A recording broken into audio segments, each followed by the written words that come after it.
Hi guys, welcome back to the ECA to Student Paramedic. As you know, my name is Freyja and I like to try and make content to show you my journey from becoming an ECA to a Student Paramedic to hopefully onwards.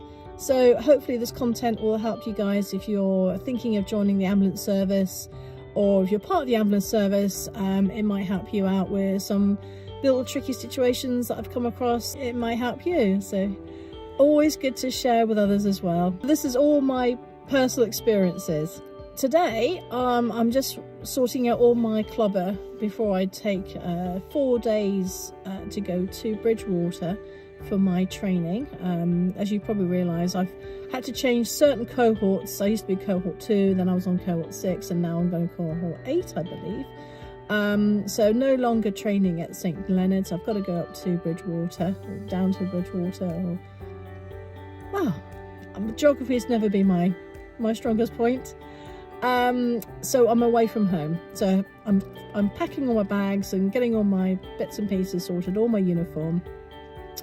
So I will tell you in the next couple of videos on how I get on with that. But today I wanted to give you some sort of heads up with a tricky situation I had a couple of weeks ago actually, and it's taken this long for me to get to actually doing this video. And it's to do with having the confidence to drive on blue lights with a very, very important little treasure in your back of your vehicle, and that being a baby. Now, normally when you're driving yourself and your paramedic and a passenger or a patient in the back, you drive as you would normally. You drive as courteously, as gently as possible. You know, if you know someone's got a broken bone in the back, you're very, very cautious about going over bumps. You're looking ahead, you're looking at the road, you try to slow down appropriately and slowly before roundabouts and going around corners. I mean, hands up, I still go around corners a little bit too fast sometimes, and then they're like, oh, I'm going to the side a bit too much. So that's my learning on that. But that's the first time I've actually had to take a, I think, 2-month-old baby from one hospital to another hospital to have an urgent or emergency operation. And I have to say, I was absolutely, I won't say a bad word, but my hands were very, very sweaty, let's say, at the end of that journey.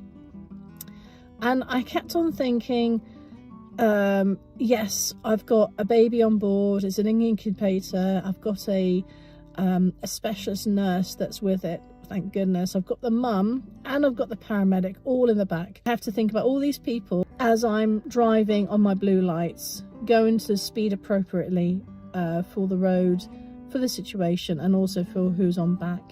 It was a long journey, which I haven't done before, I have to say.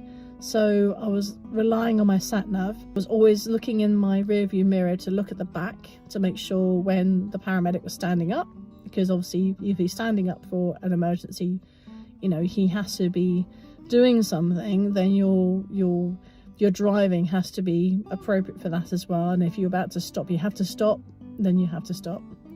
The way I looked at it was, okay, really important people at the back, really important little treasure in the back. Just think of the road, look ahead, make sure that I can anticipate anything around the corner, you know, making myself a bit wider if I need to, make myself thinner if I'm, you know, as I'm going around the corner. And all the while my hands are getting sweatier and sweatier. So I noticed when I'm driving and driving under stress, I clench, you know, I sort of chew my teeth, I suppose. And as I don't want to put chewing gum in my mouth just in case I swallow it or choke on it when I'm driving, which is a no-no, I kept on sort of going, and then I started sort of humming, and I thought, if I start humming, I'm releasing my tension.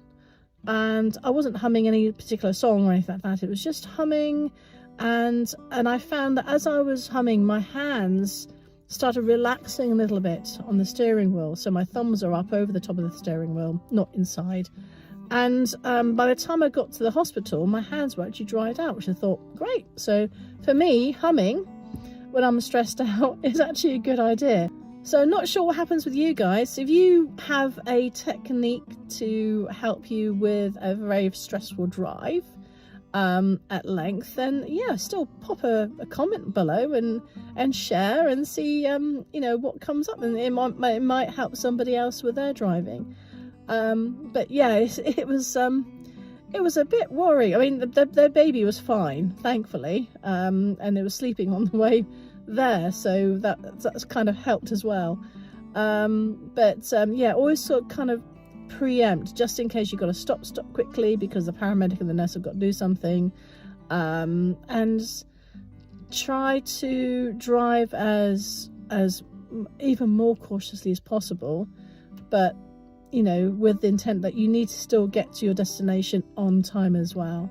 But yeah, it was an experience, let's say. I am going to now get going, and I shall see you on the next video, hopefully from a hotel room somewhere in Bridgewater, telling you about how my day went.